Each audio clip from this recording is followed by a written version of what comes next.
Excellencies, members and their guests, ladies and gentlemen, welcome to the National Press Club and to our guest today, the Treasurer, Mr. Keating. No introductory remarks. Time is of the essence. He has to be back in Parliament House. Besides that, he needs no introduction. This is the 6th time he's been here in less than 4 years. Mr. Keating, the floor is yours.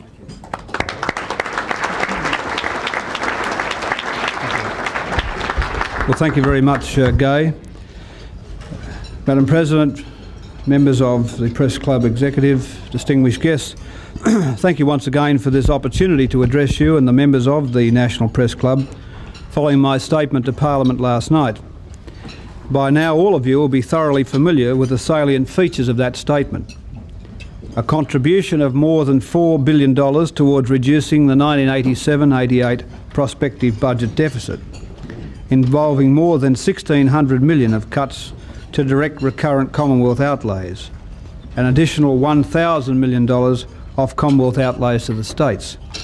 Another $1 billion contributed from asset sales and $400 million in receipts. Those are the key numbers, and I do not intend to repeat much more of them today. But I wish to make one central point.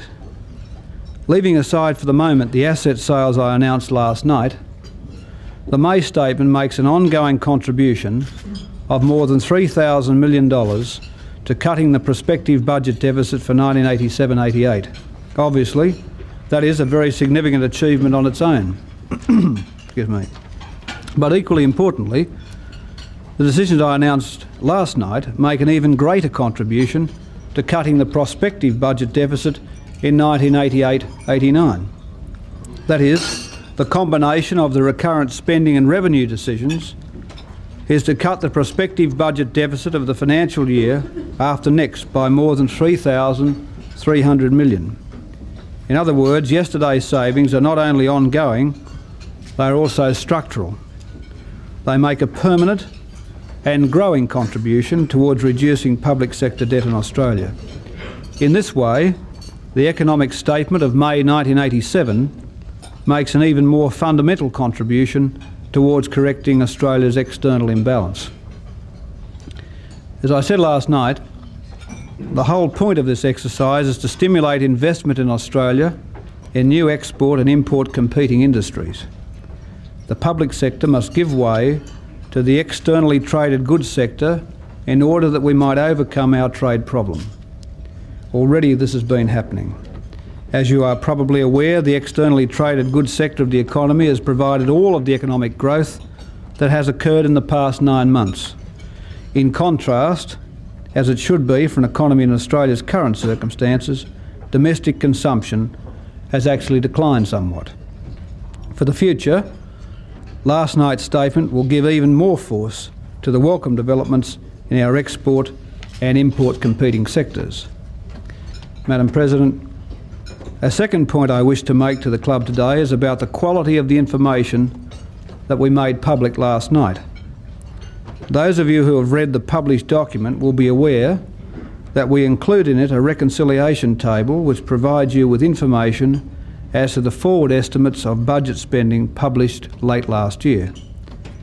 How those forward estimates have shifted since then and the reasons why they have shifted due to the changes in economic parameters, how the decisions we made affected each of the budget's functional areas, and what the outlook for each spending area next financial year now is.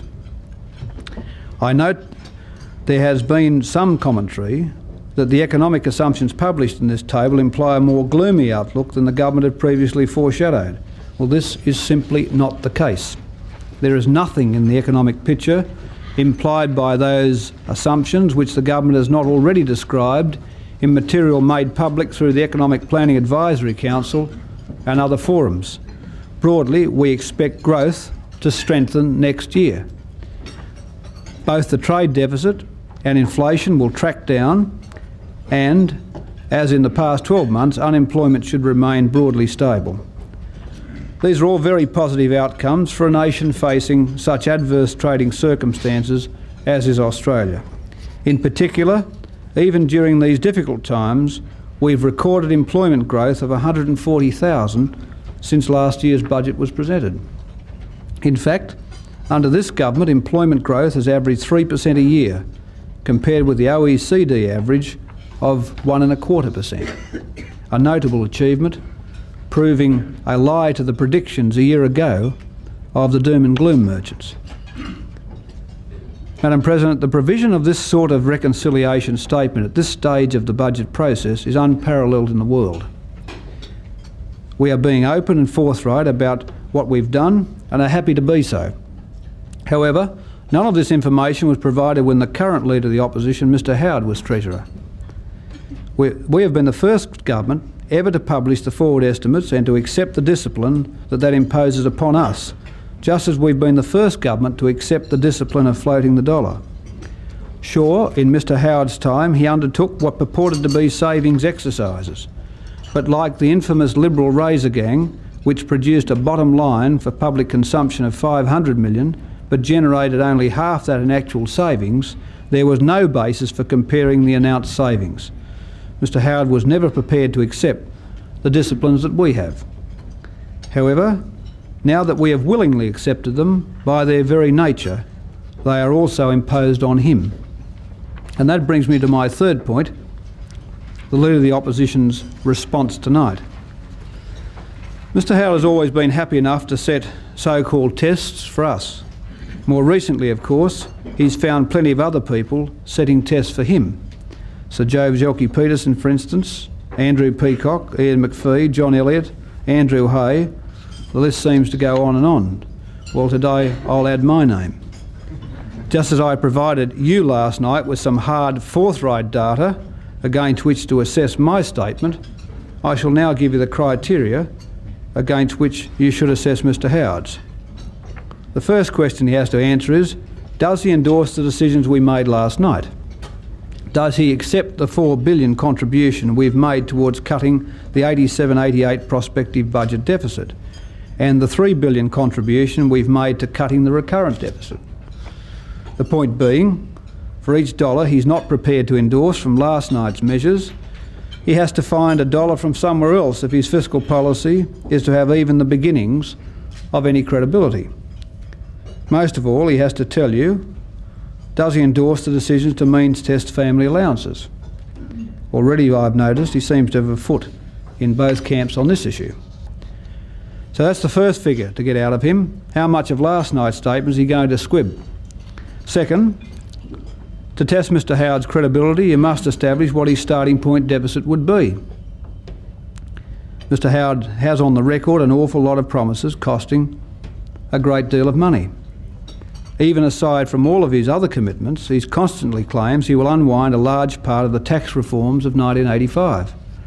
Reforms like the capital gains tax, the fringe benefits tax, and the end of tax deductibility for business lunches that have together restored the equity and decency of the tax system undermined during his period as Treasurer. Combined with the reversal of our measure to limit negative gearing of property investments, and with the opposition commitment to repeal the tax on lump sum superannuation, Mr Howard immediately has to find at least $1,430 million. I say at least because the $1,430 million estimate includes the figure we previously published for the revenue we will gain from the new capital gains tax. And as I recently indicated to the caucus, primarily because of the very significant profits which have accrued to many stock market investors over the last year to year and a half, we now expect the gains tax to generate much more revenue than was earlier thought. As a result, I'm quite entitled to say that to fund these promises, Mr Howard will have to find an absolute minimum of $1,500 million. In fact, it could be much more than that, because one of the fundamental reasons for introducing the capital gains tax was to close a tax avoidance loophole which had long been exploited by some sections of the community. In other words, the gains tax does not only generate revenue in its own right, it also plugs a hole in the tax net and pushes revenue into other sections of the Tax Act. To now repeal the capital gains tax would be to rip a hole in that net, and just as we saw in the Bottom of the Harbour scandal, over which Mr Howard presided when he was Treasurer, when the tax avoidance industry sniffs the slightest weakness, the smart money rushes through it. At this time, when more than anything else Australia needs restraint in the income demands of all sectors of the nation, Mr Howard wants to recreate a loophole, a fundamental and basic loophole in the Tax Act. Of course, in doing so, it is highly likely that the cost to revenue will be far and away beyond the $1,500 million I mentioned earlier. But for the time being, I'll let the point remain, $1.5 billion. Where will the opposition leader find that money to fund his reforms or repeal our tax reforms? Then, of course, the opposition's promises have not stopped there. Despite Mr Howard's delight in pursuing the label of a rational economic manager, he still maintains he'll repeal the assets test costing $160 million. The opposition has also said they'll introduce tax rebates for childcare payments. That would cost $115 million. Opposition spokesmen have said that they are to repeal the sales tax on wine and remove the excise on brandy, another $155 million. When the National Party were in the coalition, they gladly added hundreds of millions of dollars worth of promises to the list, including abolishing fuel excise indexation, abolishing fuel sales taxes and restoring some rural tax deductions, a list worth $635 million. Mr Howard has not yet advised us whether, now that the coalition has split, he believes he's still beholden to these promises. But I'd be very surprised if his candidates in the three-cornered contest will stand on the same platform as their National Party competitors and will willingly display some fiscal sense on issues such as these. Mr Howard and the former employment spokesman, Mr Brown, constantly demand that we impose a 12-month wage freeze. That costs another $500 million. And of course the big element we're still waiting for is Mr Howard's tax policy.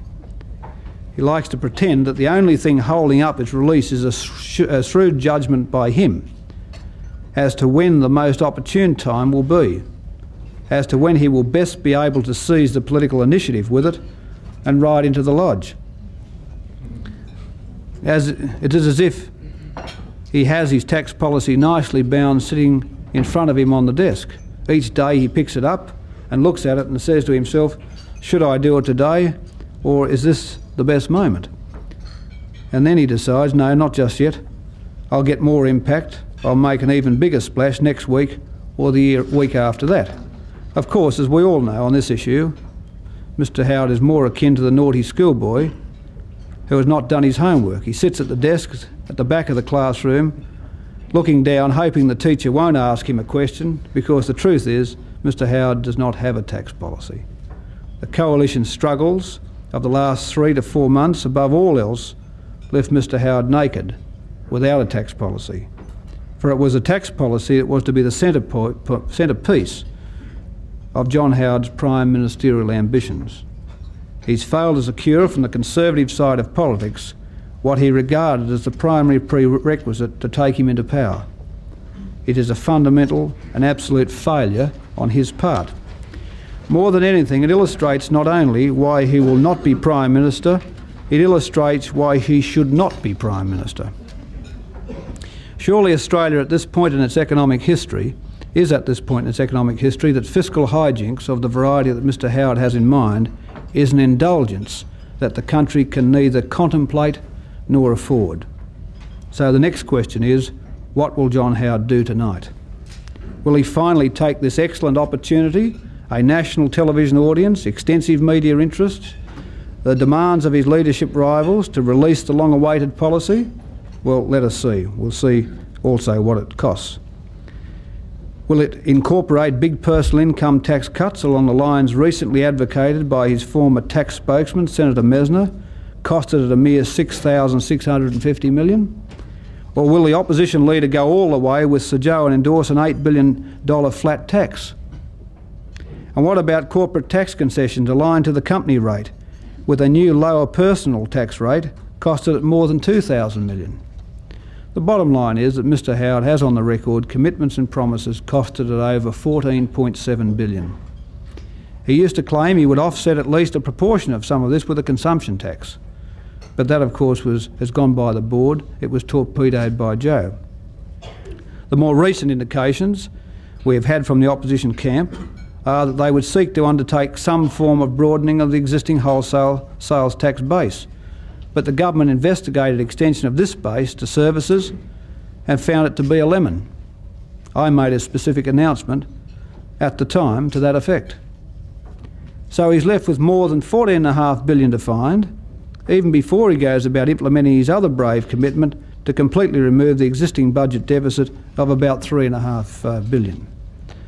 So there we have it, John Howard's massive credibility gap. And what do we see to offset against it? He has promised to abolish a clutch of government authorities. The list sounds long, but the revenue amounts to $33 million. In the last 9 months, this government, in 2 exercises, last August budget and last night's statement, has made discretionary policy decisions amounting to an $8 billion reduction to the deficit. In the same period, Mr Howard has come up with commitments to save $33 million. He does add claimed savings from the Medicare system. But on any decent analysis, these are shown to be a mirage. You save the outlays associated with Medicare, but then, of course, there's no justification for keeping the levy. If the levy goes, there's no change to the deficit. And that's where it seems his savings list ends. Well, maybe we'll hear more about it tonight. Maybe. But I'm sure that, like myself, all of you are keen that Mr Howard should tonight face squarely up to the responsibility of political leadership and prime ministerial ambitions and sit the test he's always so happy to require others to set. Thank you very much for the opportunity.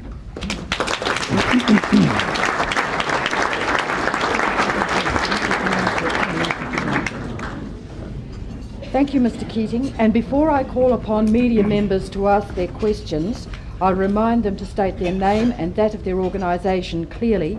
The first question is from Laura Tingle. Mr Keating, you put a lot of emphasis on training and education in the mini-budget last night. I was just wondering how many additional students you expect to be retained in the education system as a result of the measures you announced, and how important that is in your assumption that unemployment or the employment numbers will remain basically unchanged.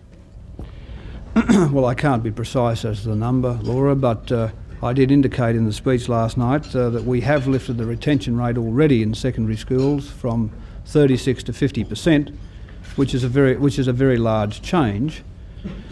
And obviously, by closely requiring that 16 and 17-year-olds either find work or training, excuse me, the training opportunity will avail itself where it hasn't in the past, and we have committed an extra 50% of outlays, training outlays to training, so that not only is the training pools fund bigger, but also the shape of the training, the profile of the training will hopefully more closely suit the labour market's requirements. And I've mentioned there the involvement of the department and my colleague Mr Willis in ordering places for training, some of it of course from the TAFE sector.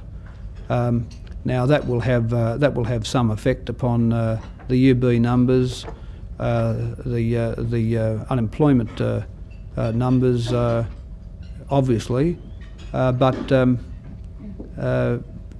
what precise number it is, I can't tell you at this point. I mean, I can find that out, but I don't have a number off the top of my head. But we have, I think, from memory, about 27,000 people have now.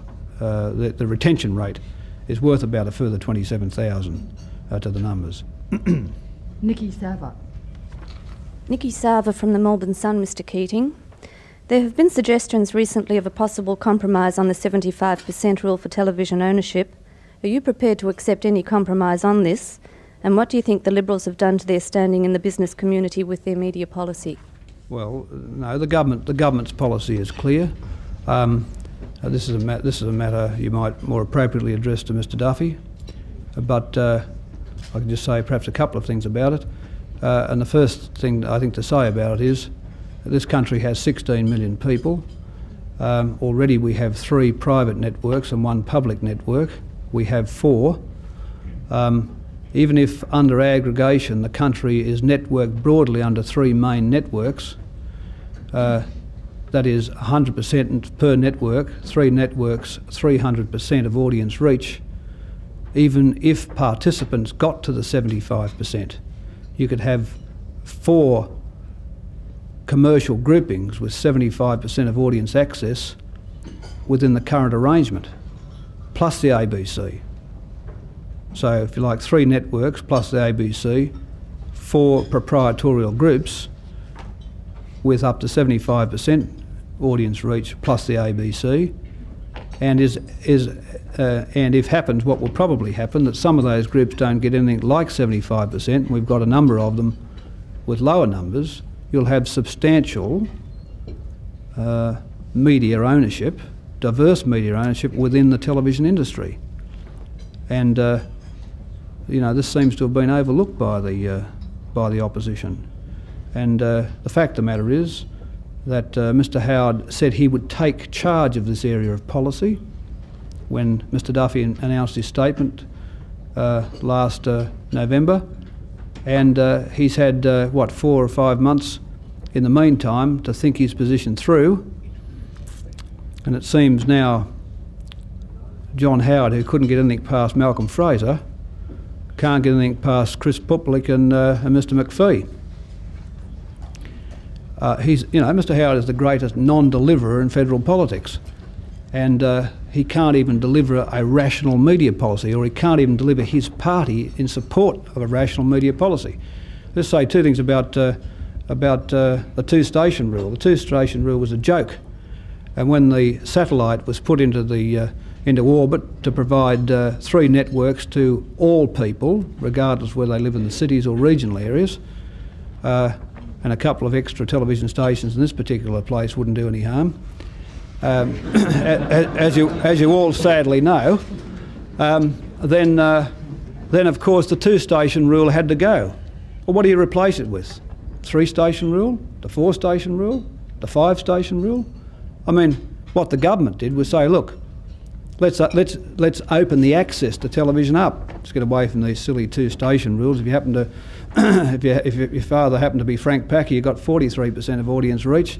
But if you happen to own Mount Isa and Broken Hill, you got 15% or 4% audience reach. So we've said if you want to be in television, you can buy the stations. You can have 75% of audience reach.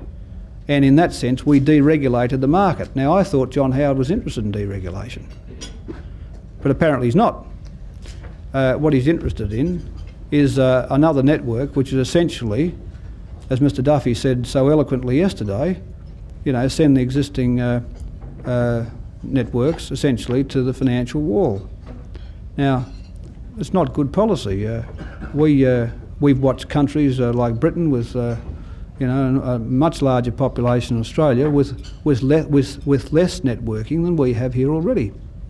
So the policy is, of course, an entirely reasonable one, and one which ought to enjoy community support. And if I can just put in a plug for the journos, ever since this policy was announced, I've never seen so much prosperity amongst journalists. And that thing about put your money on self-interest, he's the best horse in the race, he's always a trier. Well, get out there and barrack for the government's policy, because it's the only thing that's ever come along that's taken you from the poverty line. Robert Hadler. Robert Hadler from the Australian. Mr Keating, back to the May statement. I was just wondering if you can indicate to us what the income test limits on the job search allowance are, and can you also assure us that the limits will not be so broad as to automatically provide benefits to all youth in effectively a youth dole scheme in another name? Yeah, they'll be about the Austudy limits. I'm not sure they're precisely the Austudy limits. I think they are, but they are limits which have, in that context, which have been thought about at other times by the government. So they're not generous to the point where we're essentially changing the name of the scheme. We're actually reducing the number of people who would receive $50, if you like, compared to what they are able to do now without such a test. Paul Kelly. Paul Kelly from News Limited. Mr Keating, about $1 billion in savings come from asset sales, and the markets tend to discount this because they're not ongoing. I notice in your statement you said there would be a sensible ongoing review of assets. What is this ongoing review? Does this mean that we have asset sales now institutionalised in these exercises year by year? And if this is the case, can we expect to see about $1 billion cut back each year? Well, the answer is in the affirmative. Let me quantify it in a moment to say that while this is, as you say, as we say, a one-off contribution to lowering public indebtedness, its one-off character will be diminished by the fact that it will be repeated. And we've not therefore, though, sought to take that repetition and turn that into an ongoing recurrent saving. Of course, it isn't recurrent, but it will be repeated.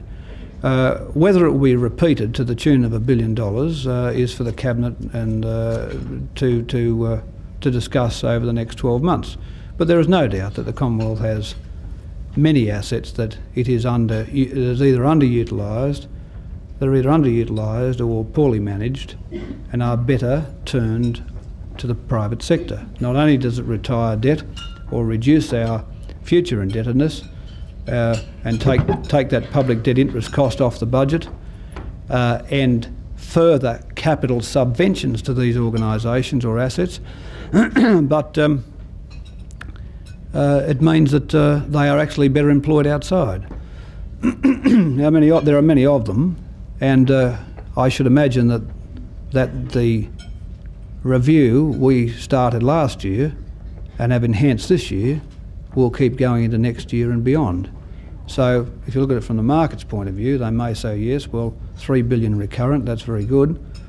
$1 billion, but that's one-offs. Well, that's true, but they're also going to be shadowed pretty substantially next year.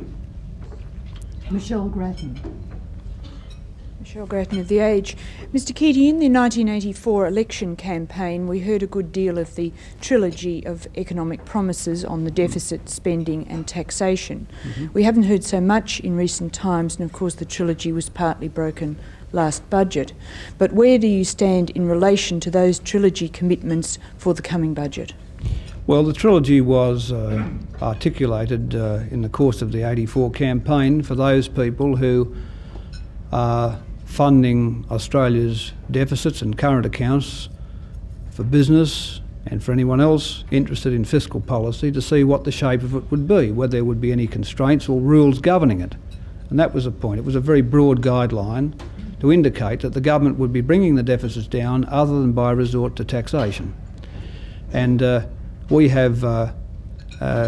maintain that commitment.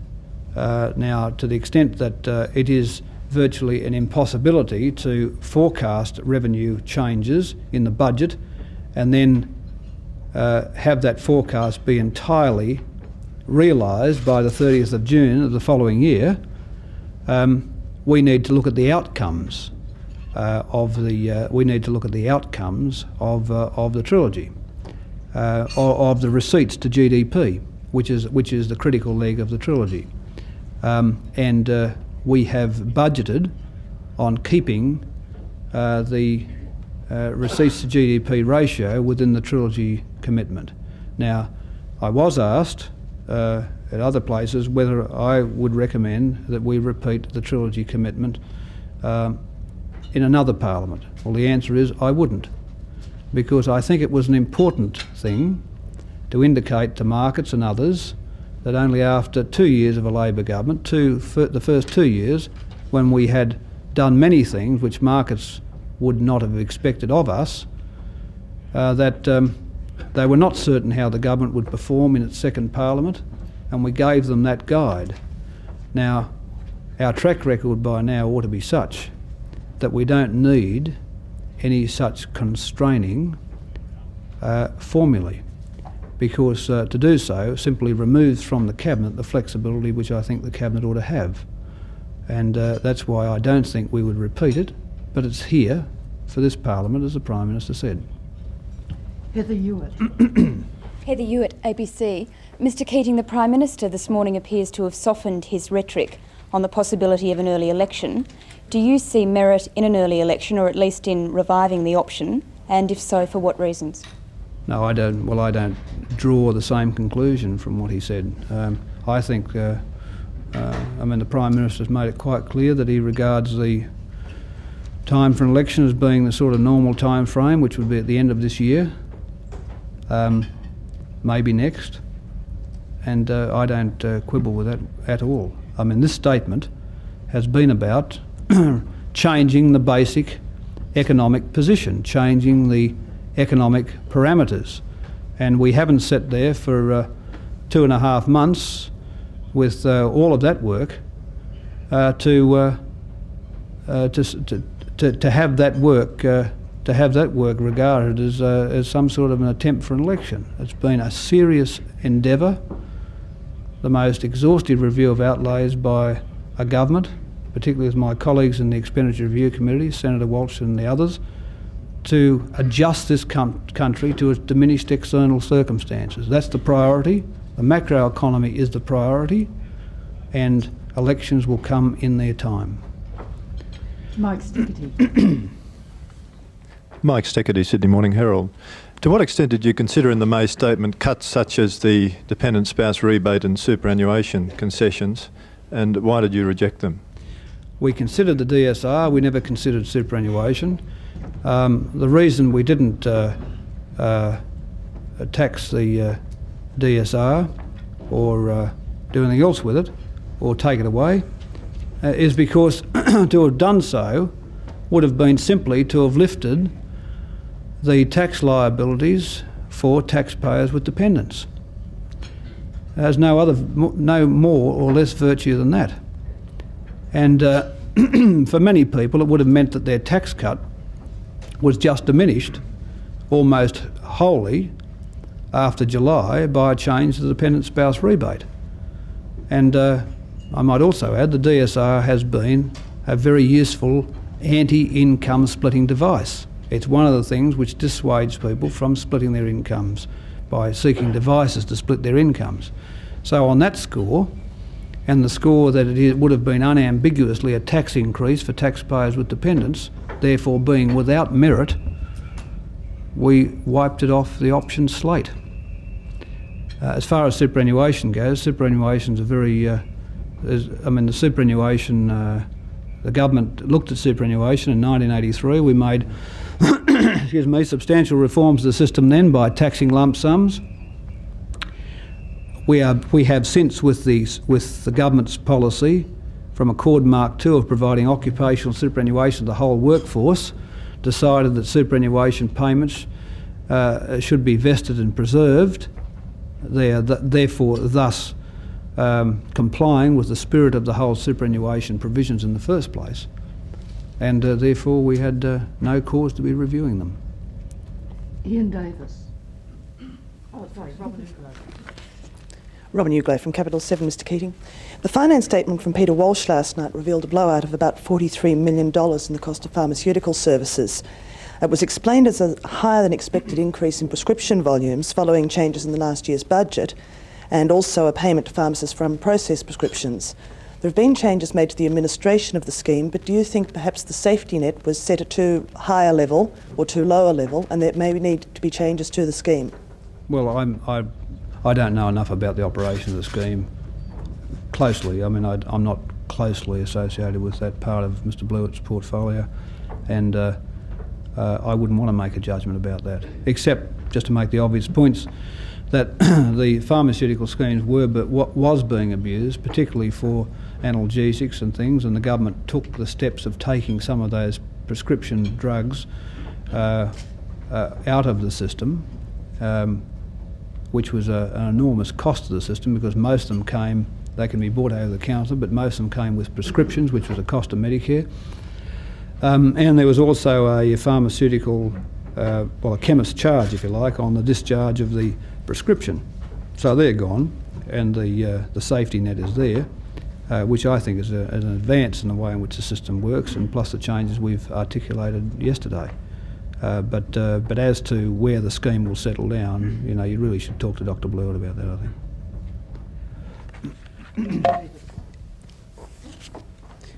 Ian Davis from the Canberra Times. Mr Keating, I'd like to touch on an element of the question that Mike Steckity asked you a minute ago, but from a slightly different perspective. You said in your speech last night, a fair social security system must be about providing assistance to those in need. Are the savings that you announced last night the end of the road for 1987-1988, or are other savings in prospect? Specifically, having means tested the family allowance, is a further saving in tax expenditures in prospect in the budget by means testing, for instance, the dependent spouse rebate, which favours higher income earners far more than the family allowance? No, the dependent spouse rebate is off the slate for the reasons I just said, and it's not going to be reviewed between now and the budget. And the social security system review is finished. We won't be going back through that portfolio between now and August. Greg Highwood. Greg Highwood from the Financial Review. Clearly cutting $1.6 billion in your own spending turns traditional views of politics on its head. But does not the fact that last night's statement included politically risky decisions such as means testing family allowances, a decision which was resiled from in the last budget, indicate that your last budget was an inadequate response to the task of economic adjustment? In fact, is not the May statement itself a concession of failure last year? Does this not indicate that you have failed to fully understand the depth of the Australian problem, or alternatively, have you not provided the full details of the problem to the electorate? No, well, because I must say, Greg, I think those assertions are all without any foundation. The government this year, last night, decided to income test the family allowance. It's worth about $95 million to the revenue. It's a substantial contribution, but it's not going to make or break the government's policies in respect of the adjustment to our current account problems. It's just another step along the way. And whether it was taken this year or last year seems to me to be beside the point. The fact is it's been taken, as I indicated in my speech, since last August, between last August and now, we'll have paid $8 billion out of the Commonwealth deficits. $8 billion. Now, I mean, that's in your time in journalism. You've never seen numbers like that in this country, and you probably never will. And if we were to take the view, the silly view of the world, if you like, from some of these jokers talking about $12 billion cuts to the budget, we just throw the economy into reverse. I mean, public demand, we're cutting it back. But to decimate it would throw the economy back into negative growth, back into a recession. And it's about the digestion rate. It's about the optimal adjustment rate. And $4.1 billion in the last budget, and the same yesterday, is a very large order of change. And the government's got to be able to make those changes stick. I mean, politics is about getting the changes which last, not the changes which fall to bits a week later.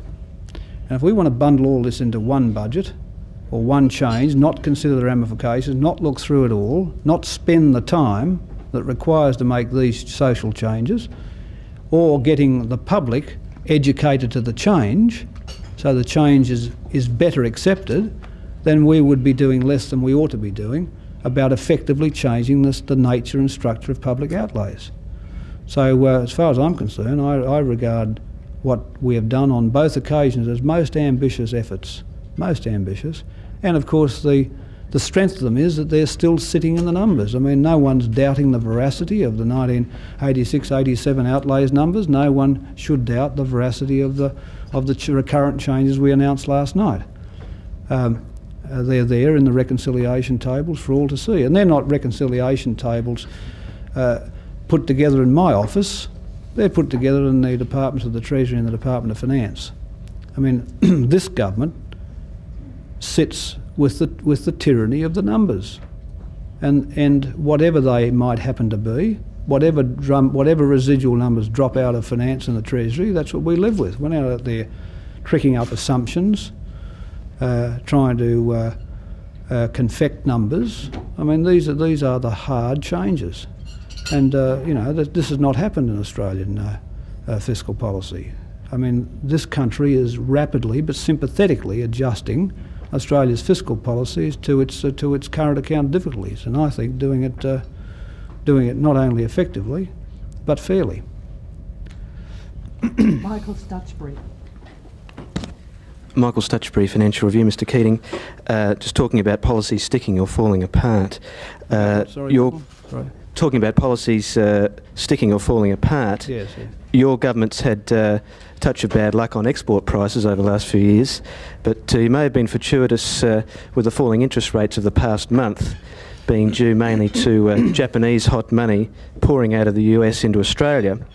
And with the balance of payments in Australia likely to stall over 1987, world growth decelerating, what contingency plans does the government have if the United States dollar bottoms, particularly if this is due to higher US interest rates, which would see some reversal of the hot money flows into Australia?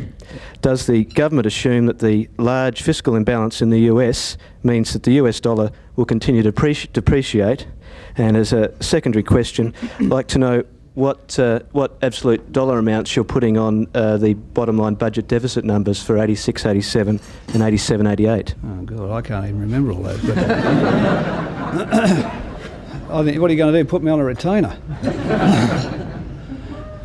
Well, I mean, it's gracious of you to give us a visit, Michael, and to honour us with those questions from the lofty portals of the Financial Review. But let me just say a couple of things. I mean, let me take part of your question. You're saying if the big depreciation in the United States dollar means that US inflation will rise, and that'll be reflected in their interest rate structure, and that'll start sucking savings back in the United States, well, that means it takes some of that so-called hot money, as you call it, out of the world capital markets, including Australia's.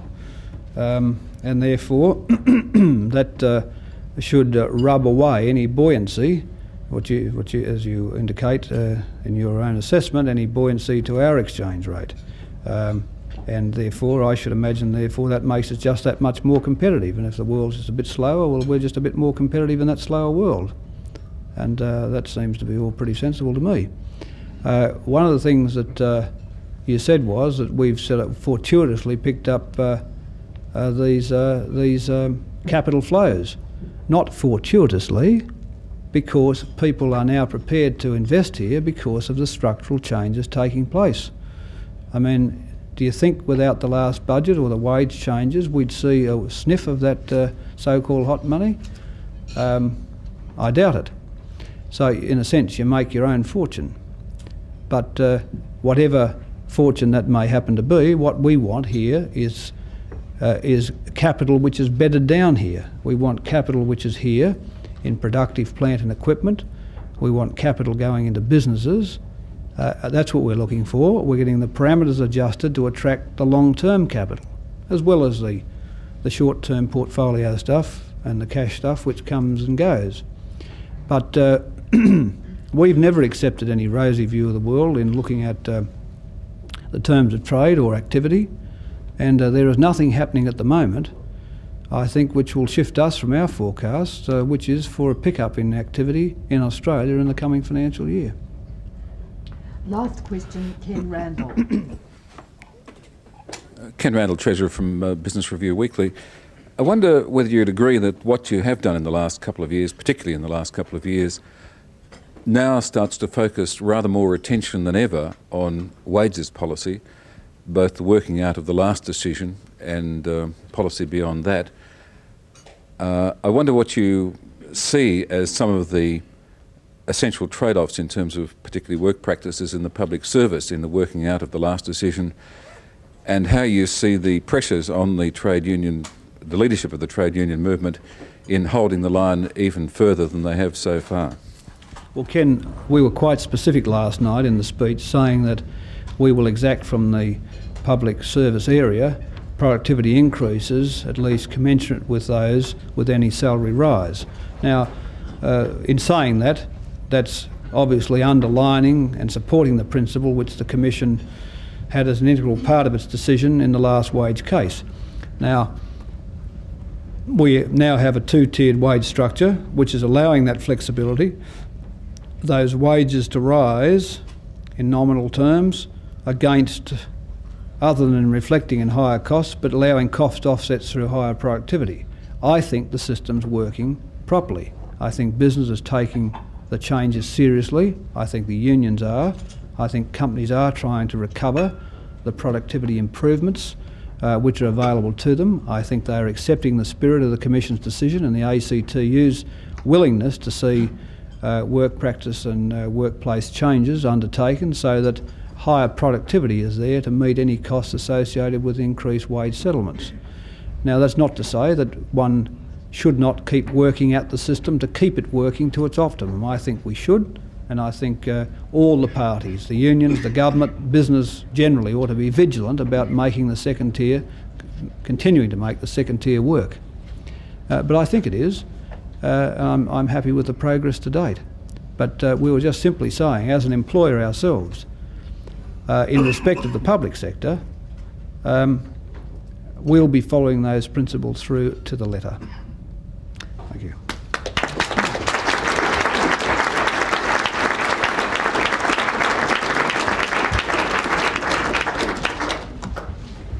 Thank you, Mr. Keating.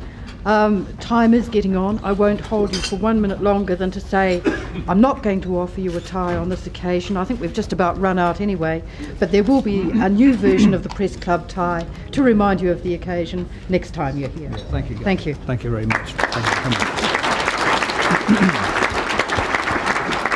Demonstrated at Grand Hall, and there's a van parked across that doorway, so I believe